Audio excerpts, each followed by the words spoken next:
Well, happy Democracy Day and welcome to News Hour on Voice of the People TV. I am Vivian Oguche. Before we begin the news, kindly visit our website www.vop.ng for fresh and trending news. Here are the headlines. Tinubu honors Kudirat Abiola, Humphrey, Nwosu, Yar'Adua, Saro-Wiwa, others. Abiola family urges NAS to enact law preserving June 12 legacy. US-UK envoys, others felicitate Nigeria. Ohaneze commends Tinubu for honoring Nwosu. Obi charges Tinubu to stop governing by remote control. And Take It Back movement demands end to economic hardship. On the foreign scene, over 200 persons die in Air India plane crash. In business, demand for foreign goods fall as Nigeria's imports drop by 7%. In sports news, Super Falcons maintain 36th position in latest FIFA ranking. In the world of entertainment, Recording Academy inducts Fela into Grammy Hall of Fame. Now the news in detail. President Bola Tinubu has conferred honorary awards on the late Kudirat Abiola, the late chairman of the defunct National Electoral Commission, Professor Humphrey Nwosu, the late Shehu Yar'Adua, and Ken Saro-Wiwa. President Tinubu announced the conferment of the honorary awards while addressing the joint session of the National Assembly in Abuja in commemoration of this year's Democracy Day. He also said that there were no plans by his administration to turn Nigeria into a one-party state. President Tinubu commended Nigerians' resilience and doggedness in entrenching democracy in the country. The president, who restated his commitment to strengthening democracy, claimed that he had never altered any political party's registration at the Independent National Electoral Commission. President Tinubu, however, affirmed his willingness to welcome any person who deemed it fit to join the ruling APC. He also commended the National Assembly, describing it as an embodiment of people's representation. The president, who highlighted the progress made so far in Nigeria's democratic journey, paid tributes to all the fallen heroes and heroines of democracy. Tinubu affirmed the easing out of inflation, stabilization of Naira exchange rate, increased revenue as one of the achievements of his administration in the last 2 years, and he expressed his administration's commitment to achieving food sovereignty through agricultural reforms. Tinubu said that his government was committed to giving young people opportunities through skill acquisition and job creation. Earlier, the Senate President, Godswill Akpabio, described the National Assembly as a bastion of democracy.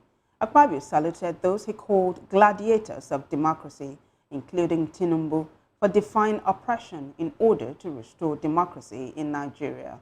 Also speaking, Speaker of the House of Representatives, Tajuddin Abbas, said that President Tinubu's speech was a testament to the resilience of democratic institutions. Tajuddin noted that over the past 26 years, the National Assembly had served as the guardian of democracy. In the meantime, the National Assembly has formally adopted June 12 as the day for the President of Nigeria to address a joint session of the legislature.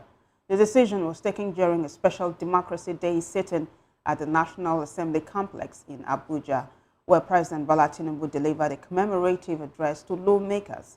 Presiding over the joint session, Senate President Godswill Akpabio announced the formalization of the date following a motion raised by Speaker of the House of Representatives, Tajuddin Abbas. In the same vein, President Bola Tinubu has granted a full presidential pardon to the late environmental rights activist Ken Saro-Wiwa and 8 other Ogoni men, also known as Ogoni 9.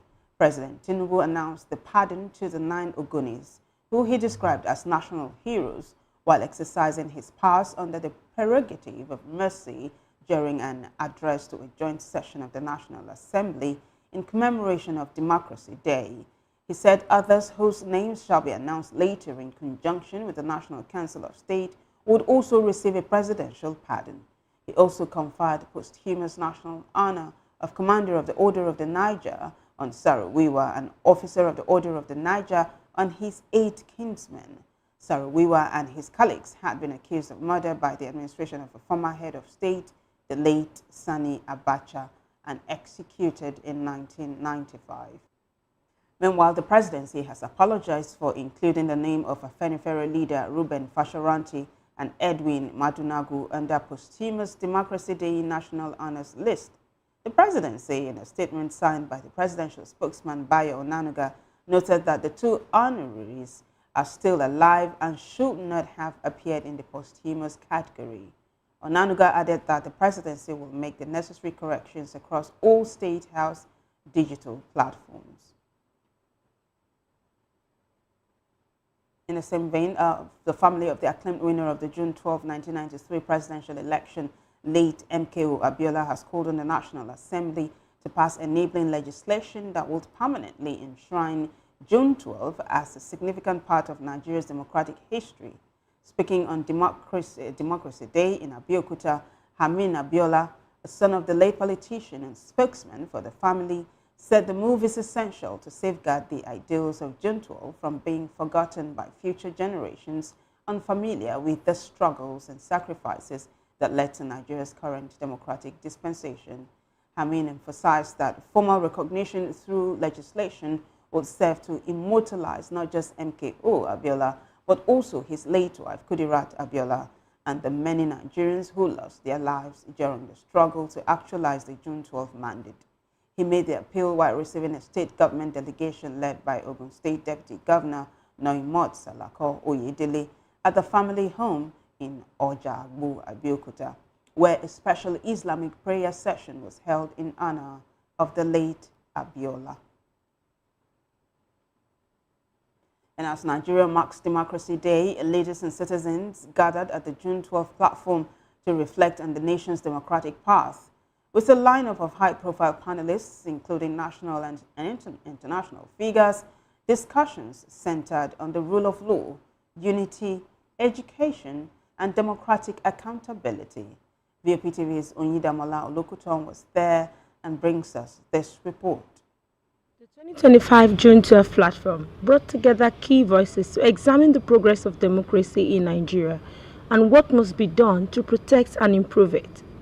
Former Minister of Works and Housing, Babatunde Raji Fashola, emphasized that law and order must be bedrock of nation development. The thesis of my intervention, which is that we must remain eternally vigilant about the deepening of the rule of law and the dominion of law and order. All of what has been said about institutions, about that there are consequences to their deviant or non-compliant behavior, and it is law and order that enables us to protect ourselves from those who want to harm us, either by putting them away through the judicial process and confining them in a correctional institution. Whether or not we can speak freely, we should not assume that there will not be people who will threaten those rights. It is the enthronement of law and order that finally protects those rights in a way that sanctions and inhibits those who threaten. So, in 2 words, law and order. Governor of Anambra State, Charles Soludo, addressed the issues of national unity. He urged Nigerians to rise above ethnic and religious divisions and called for political parties to adopt clear ideologies. Pastor, again, for this wonderful opportunity and for this national conversation. For me, put it this way, put it almost like a slogan: participate or stop complaining. Participate or stop complaining. There is no substitute to it. There is absolutely no. It's a kind of vigilance in the price of liberty. People align on one side once you dangle the carrot, as it were. In that way, it will become difficult. But if there is a belief system, an ideological core that becomes the organizing framework, the compass for our organization, it will be easier for us to be able to stay the course and say, never again. Only those who believe and only those who dare to participate can preserve this democracy, deepen it, and get it to flourish for a nation state that we are grateful. Also on the panel was Dr. Amina Gurub Fakim, the first female president of Mauritius, who underscores the role of education in strengthening democracy across Africa. The event sparks engagement from participants who shared their reflections after the panel discussion. First of all, happy Democracy Day to all Nigerians, today being June 12th. And having listened to this national conversation, it went so ahead to address the issue of ethnocentrism and discrimination in Nigeria, whereby where one comes from does not really matter. What matters is that we are living as one people, one nation, and then growing in that aspect, even in government, in our economic affairs, and generally in all. The ex-governor, the rule of law is very important because there's a popular quote. They say you run by principles, you walk by common sense, but you fly by instructions. So the rule of law, puts everyone on that, equal pace for everyone for you to now be able to do what you need to do. Problem. The solutions will just come naturally. It's like chasing excellence, then success is an aftermath. Law and order is actually, in fact, it's not negotiable. Before you talk education, before you talk anything, fix the security. Law, a bad person in office, the system will not allow your bad character to show because the system will always keep you in check. As Nigerians reflect on Democratic this June 12th, the call from the platform remains the same. Let's support the rule of law. Let's be in one accord, in peace and unity among the tribes and religion, and also to strengthen our foundation, which is education. I remain Oyinda Malala Lokutan, reporting for Voice of the People TV. Oyinda, thank you. Still on the Democracy Day celebration, the United States, United Kingdom, Finland, Norway, and Canadian envoys to Nigeria have congratulated the West African country and its citizens on the 26 years of democratic governance. The convoys, or envoys I should say, expressed their goodwill to Nigeria and its people in a joint statement signed by U.S. Ambassador Richard Mills, British High Commissioner Richard Montgomery, Finland Ambassador Sanna Selin, Norwegian Ambassador Van Barra, and Canadian High Commissioner Pasquale Salvaggio. The envoys noted that while marking 25 years of democracy in Nigeria in 2024, President Bola Tinubu underlined that in the country there must be diverse perspectives and viewpoints. The 5 countries' heads of mission, however, called for the reform of the Cybercrimes Act 2015 as amended in 2024 and cautioned against the law's negative impact on free expression. And the Ohanezen Wild has, in the meantime, commended President Bola Tinubu for recognizing and honoring Professor Humphrey Nwosu, requesting him to name the Independent National Electoral Commission headquarters after him. The National Publicity Secretary of the Igbo Group, Ezechi Chukwu, stated this while reacting to President Tinubu's June 12th speech and conferment of posthumous award to late Nwosu.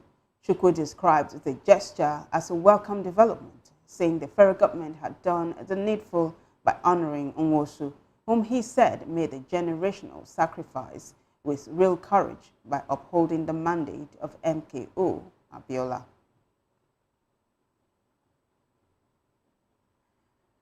The 2023 Labour Party presidential candidate Peter Obi has charged President Bola Tinubu to stop governance by remote control in Nigeria.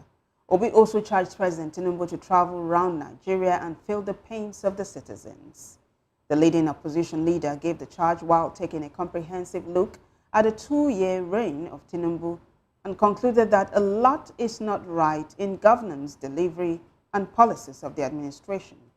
Speaking at a news conference in Abuja to mark the 12th Democracy Day titled Democracy in Decline, reflecting on 2 years of Tinubu's governance, Obi gave low ratings to the handling of governance in the last 2 years. Well, away from that report, the Christian Association of Nigeria says good governance is the cornerstone of any democracy and urged for transparency and accountability at all levels of government. CAN President Archbishop Daniel Oko, in a message to commemorate 2025 Democracy Day, said the day symbolizes Nigerians' collective commitment to democracy, freedom, and justice. Archbishop Oko said Nigeria's vast resources must be harnessed to address poverty, unemployment, and inequality, as well as infrastructure development. The clergyman reminded the government that it has a duty to protect religious freedoms, ensuring that no one was persecuted for his or her faith. But still in the news, a civil society organization, Civil Society Legislative and Advocacy Center, has called for electoral and political party reforms to restore public confidence in Nigeria's democratic processes. Executive Director of CISLAC, Awal Rafsanjani, stated this in a statement issued in Abuja to commemorate this year's Democracy Day. Rafsanjani also stressed the need for political leaders to change their orientations to safeguard the country's democratic rule. He decried what he called unaccountable leadership, weak institutions, and exclusion of citizens from decision-making in the country. While in Lagos, protesters under the Take It Back movement marched from Maryland to Gani Fayemi Park in Ojota, demanding an end to the economic hardship in the country. They are urging the administration of President Bola Tinubu to tackle the rising cost of living, food prices, and fuel, which they say have made life unbearable for Nigerians. VOPTV's Matthew Ogunsuada has more in this report. 12. A day set aside to celebrate Nigeria's return to democracy has once again become a platform for aggrieved citizens to voice their concerns.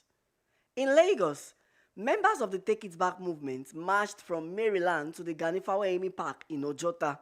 Upon arrival at the park, holding placards and despite a heavy security presence, the national coordinator of the movement, Nwosu, alongside other protesters, called on the government to urgently address the rising cost of living, fuel price hikes, the repeal of the Cybercrime Act, and the growing insecurity across the country. The implication of fuel subsidy removal has been hardship and untold hardship. Nigerians have become worse off, they become poorer. The only persons who are enjoying is Tinubu and his friends, the big men in this country. It's the reason they think Nigeria is working, since Nigeria is working for them. But for over 133 million Nigerians, what we have witnessed is hardship and poverty. As a matter of fact, statistics defines it as multidimensional poverty. That is what the majority of Nigerians are experiencing. What we are saying is that the country is not safe. It's either the government addresses the problem of insecurity or the government of Tinubu resigns completely. Before Tinubu came into power, we are still buying fuel 600 naira. Boom. How much are we buying fuel? How much is $1? 1,000. Everything is just kind of, people are suffering. There is hunger. Let this fuel come down. Let food come down. House rent come down. Then whatever, if you like, you should go and buy the world biggest private jet. It's not my business. We want an end to insecurity. We want an end to police brutality. We want an end to police extortion. We want a functional healthcare system. We want a transportation system we can be proud of as Nigerians. Security is one of the major parameters of judging a government, and we are saying the government has failed. And we demand to know why they are not properly funded, despite the billions being allocated to the police and other security agencies. Number of people in poverty are no longer 133 as we used to sing those days. It's now 200 million plus. Imagine you are in a country of extreme poverty of people with 200 million of them. Such a country would definitely be facing insecurity, from petty criminals to world-class kidnappers and terrorists. And that is what we have got in Nigeria today. But they are safe. That police guiding them around, that civil defense, DSS guiding them around, while we, the citizens, are suffering. So we say no, and that's why we are here today. The demonstrators described the current hardship faced by Nigerians as worse than ever before, while demanding immediate economic reforms to alleviate the burden on citizens. Kò sí security, kò sí iná, àwọn NEPA àwọn onímú náà wọ́n máa béèrè owó ńláńlá lọ́wọ́ àwọn èèyàn. Ẹni tó bá sọ̀rọ̀ wọn ni kó lọ gbé. Wọ́n ní wàhálà kò yẹ kó máa lọ báyìí náà. Gbà tó máa wọlé tó máa dìbò, kò ṣe kọ́tán sọ fún wa náà ń ṣe, nǹkan míì náà ń ṣe. We need compensation for those people whose properties were destroyed, because more than 15 people have died as a result of this demolition, including children, 5-year-old. This drug is a pill. I'm an asthmatic patient. It costs me now 12,000 naira plus, 12,000 plus. Before now, it's 1,200. Is that 1,000% increase or 1,000% increase? Now, those are the basic wants I need. Those are my basic wants. Food, clothing, and shelter. But those things has become a mirage. I cannot feed. Now, 2 days ago, somebody died along the Ibadan Expressway. They say he died of depression. He may be carrying some ailments like I do now. I'm an asthmatic patient. If care is not taken, I may not last next 10 years. The way it is now. Why the government wants to focus on good face, like doing the roads, they need to also increase capital development. Human beings need to fuel the government. There's no point having good roads when I'm walking. I don't have a car. I want to eat, not walk on the street of Lagos or street of Abuja. Government should begin to improve the local areas. This protest has registered two things to the government, that Nigerians are not happy with the governance, and second, to the people, that there's the true hope that the demand from the government, from the people, is that that's why the people are outside here, to let the Nigerians know that some people are fighting for them. So you should do your own part too, wherever you are. It has not changed. What we said in the last protest, the one before the last one, the status quo still remains. The organizers also used the day to remember Adesina Ogunlana, a fellow activist and human rights advocate who lost his life in 2024. May the revolutionary, indomitable, convincing, leading, always in solidarity, spirit of Comrade Adesina Ogunlana continue to rest in power. As the nation reflects on the essence of June 12, these demonstrators have used this day to amplify their voices for economic change in the country, while urging the President of Nigeria, President Bola Ahmed Tinubu, to look into the current economic hardship plaguing the country, as well as address the issue of Nigerian citizens. Reporting from the Ganifawa Emi Park in Ojota, Lagos State, I'm Matthew Ogunswada for Voice of the People TV. Matthew, thank you. In Ondo State, armed thugs have reportedly attacked protesters under the Take It Back movement who were taking part in a demonstration over economic hardship and unemployment in the country. The thugs descended on the protesters, who were led by human rights activist Omoyele Sowore and activist lawyer Tope Temokun, at the popular Cathedral Junction in Akure. Sowore stated that the attackers arrived with dangerous weapons, after which they assaulted and dispersed the demonstrators. The activist claimed that the security operatives deployed to prevent the protests from being hijacked by hoodlums turned a blind eye to the thugs' actions against the peaceful demonstrators. Well, you're still watching News Hour on Voice of the People TV. More stories after this break.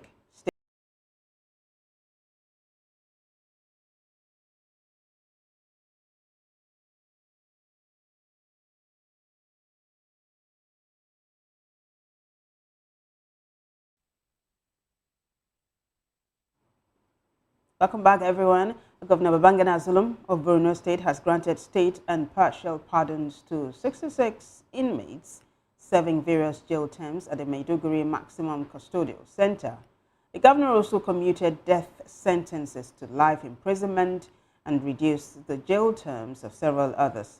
Governor Zulum, who made the announcement during a visit to the Custodial Center as a part of activities marking the 2025 Democracy Day celebration, said the decision followed recommendations of the Advisory Committee on the Prerogative of Mercy. Governor Zulum also donated 300 bags of rice, 50 jerrycans of cooking oil, 5 cows, and cash assistance of 20,000 naira to each of the 1,280 inmates in the facility. In his remarks, Controller of the Borno State Correctional Service, Ahmed Bawa, described the governor's intervention as historic and unprecedented.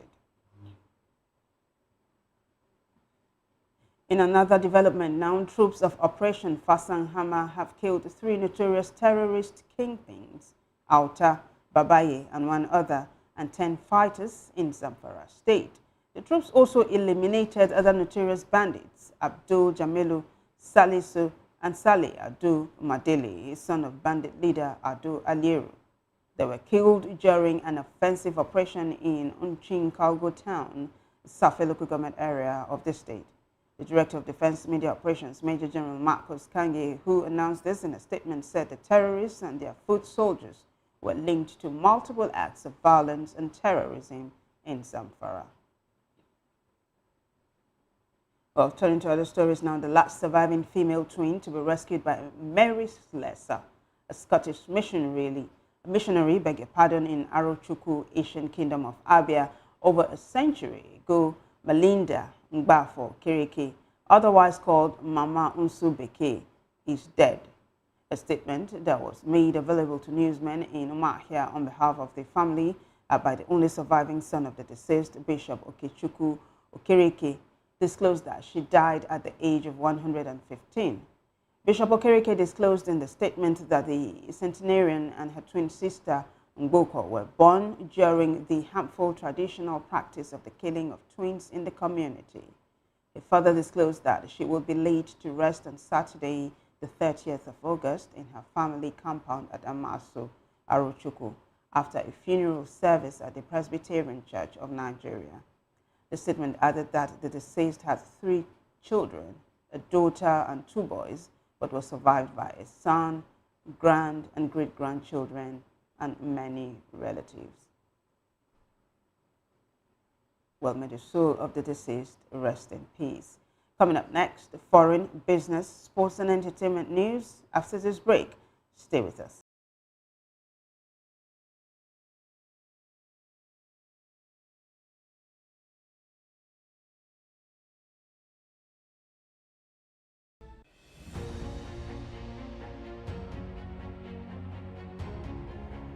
We are the station that brings you stories from the people's perspective. We let your voice be heard. On Political Lens, we bring you deeper insights into happenings within the polity. We create equality of representative opinion and fairness in politics, economic and diverse conversations. Here we bring you breaking news, fresh perspectives, as well as fact-based analysis. Watch our extraordinary shows from the People's Voice, where we get to amplify the stories and concerns of everyday Nigerians, to hashtag to Health Check, where we share practical wellness tips and bring you deep insights from medical professionals. Maritime Frontiers will dissect issues on port operations and more. Every time we talk about sport, it's everything that has to do with sport, from the top to the finish. Just be with us, stay with us all of the time. We give you sporting activities just as you unfold, and that's what we do, and that's why we are called Voice of the People TV, and you already know. We got you all covered. Here, you have more than a voice.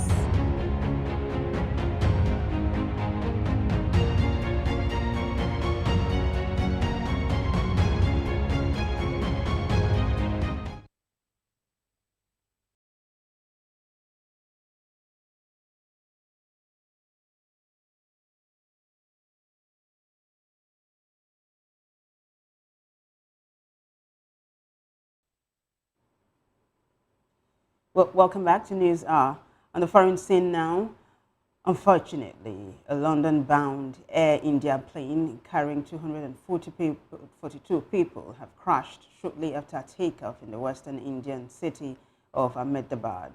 204 bodies have reportedly been recovered. One passenger has survived, with Indian media reporting he is a British man.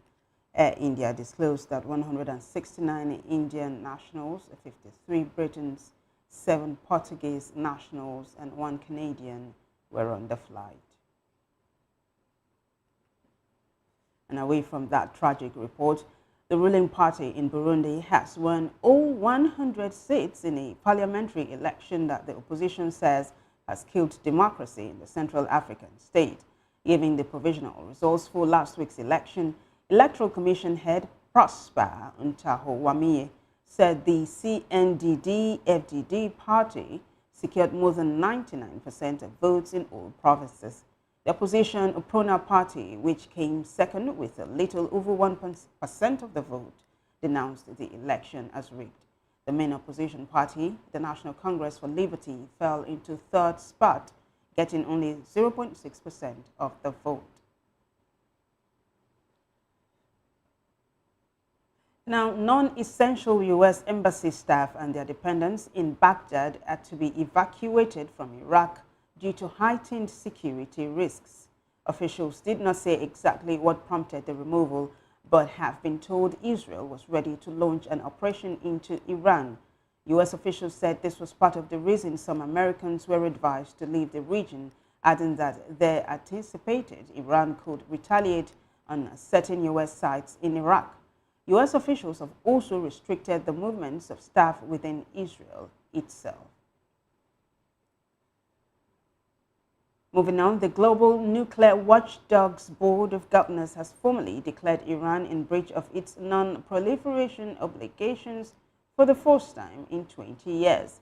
19 of the 35 countries on the board of the International Atomic Energy Agency voted for the motion, which was submitted by the US, UK, France, and Germany. Iran condemned the resolution as political and said it will open a new enrichment facility.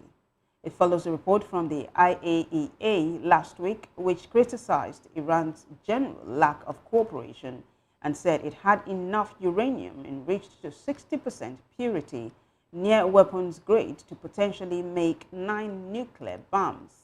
Iran insists its nuclear activities are entirely peaceful and that it will never seek to develop or acquire nuclear weapons. Well, elsewhere, the Israeli Foreign Ministry has confirmed that 6 of 8 activists who were kept in Israel after their boat was intercepted on its way to try to break Israel's naval blockade of Gaza have been deported. Earlier, Israeli Humphrey Abiola said they were being transferred to Ben Gurion Airport after more than 72 hours in Israeli custody following the unlawful interception of the Medellin Freedom Flotilla in international waters. And now Pope Leo XIV has appointed the first Chinese bishop of his papacy, signaling that he will continue a historic agreement that sought to improve relations between the Vatican and China. Both sides have hailed the appointment of Fuzhou Auxiliary Bishop Joseph Lin Yuntuan as an affirmation of their commitment to the 2018 accord, which was reached under the late Pope Francis. The agreement gave Chinese officials some input on the appointment of bishops. However, its contents were never fully disclosed to the public. Beijing insists that the state must approve the appointment of bishops in China, running contrary to the Catholic Church's insistence that it is a papal decision. Well, in business news, Nigeria's total imports fell by 4.59% in the first quarter of the year compared to the previous quarter, suggesting a moderate drop in the demand for foreign goods. Foreign trade data released by the National Bureau of Statistics showed that the country's imports in first quarter valued 15.43 trillion naira compared to 16.59 trillion naira it imported in the fourth quarter of last year. However, on year-on-year basis, the value of imports rose by 4.59%, a modest increase, but not enough to plug the hole in the real value of the imports. When the nominal value is discounted for inflation, which is over 20%. Exports accounted for 57.18% of total trade with a value of 20.6 trillion naira, showing an increase of 7.42% over the value of 19 trillion naira, beg your pardon, recorded in the corresponding quarter of 2024. Well, also in business, China has announced plans to drop the tariffs it charges on imports from all 53 African countries with which it has diplomatic relations. The move, announced at a China-Africa Cooperation meeting, comes as the continent is facing the possibility of increased tariffs on its products entering the U.S. China is Africa's largest trading partner, a position it has held for the last 15 years, with Africa exporting goods to the Asian nation worth around $170 billion in 2023. The expanded list will include some of China's largest trading partners on the continent, including South Africa and Nigeria. Meanwhile, China has not said when the decision will come into effect. Sports news now. Nigeria's Super Falcons were non-movers as they maintained 36th position in the latest FIFA Women's World Ranking. The latest ranking was released on the website of the Federation of International Football Association. The Super Falcons, however, remain number 1 in Africa. Still sports, Brazil forward Matheus Cunha has completed a £62.5 million move to Manchester United. United activated a release clause in Cunha's Wolves contract this month. The deal, which was subject to a visa and a medical, has now been completed. Cunha has signed a 5-year contract with the option of a further 12 months. Well, entertainment news now. Late Afrobeat legend Fela Kuti has been inducted into the 2025 Grammy Hall of Fame for his 1976 album, Zombie. The Grammy Hall of Fame was established by the Recording Academy in 1973 to honor recordings of lasting qualitative or historical significance that are at least 25 years old. Inductees are selected annually by a special member committee of eminent and knowledgeable professionals from all branches of the recording arts. Accepting the award on behalf of his family, Fela's eldest son, Femi Kuti, described it as an honor. Nearly 3 decades after Fela's death, he is still remembered as an influential icon who voiced his opinions on matters that affected Nigeria through music. Well, elsewhere in entertainment, a former Hollywood filmmaker, Harvey Weinstein, has been found guilty of sexual assault in a retrial of his sex crimes case in New York, USA. In 2020, Harvey Weinstein was convicted of rape. We'll take a short break, fix some technicalities, and be right back. Stay with us.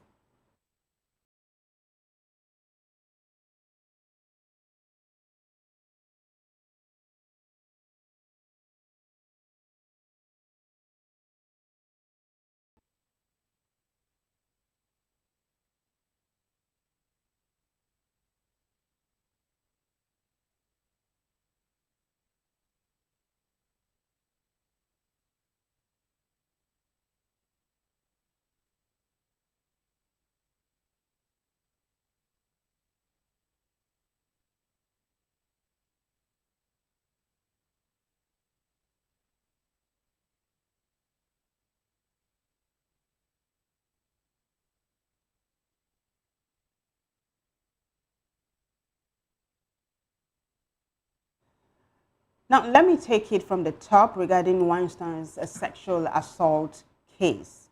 The former Hollywood filmmaker Harvey Weinstein has been found guilty of sexual assault in a retrial of his sex crimes case in New York, USA. In 2020, Harvey Weinstein was convicted of rape and sexual assault and sentenced to 23 years in prison. But in April 2024, a New York appeals court overturned the conviction, ruling that the 73-year-old had not received a fair trial. The court said the judge wrongly allowed testimony from women whose allegations were not directly tied to the charges. Following the ruling, Weinstein was re-indicted on new sexual assault charges in September. Well, it's a wrap on news, but before we go, a quick look at the headlines. Tinubu honors Kudirat, Abiola, Humphrey, Nwosu, Yar'Adua, Saro-Wiwa, and others. Abiola family urges NAS to enact law preserving June 12 legacy. US-UK envoys others felicitate Nigeria, and Haneze commends Tinubu for honoring Nwosu. Obi charges Tinubu to stop governing by remote control, and Take It Back movement demands end to economic hardship. On the foreign scene, we told you that aviation disaster happened in India, where over 200 persons died in Air Indian plane crash. In business news, a demand for foreign goods falls as Nigeria's imports drops by 7%. In sports news, Super Falcons maintain 36th position in latest FIFA ranking, and in the world of entertainment, Recording Academy inducts Fela into Grammy Hall of Fame. Do also subscribe to our YouTube channel. On YouTube, we are Voice of the People TV, and on other social media platforms, we are at VOP TV Live. I am Vivian Gucci, and thank you for watching.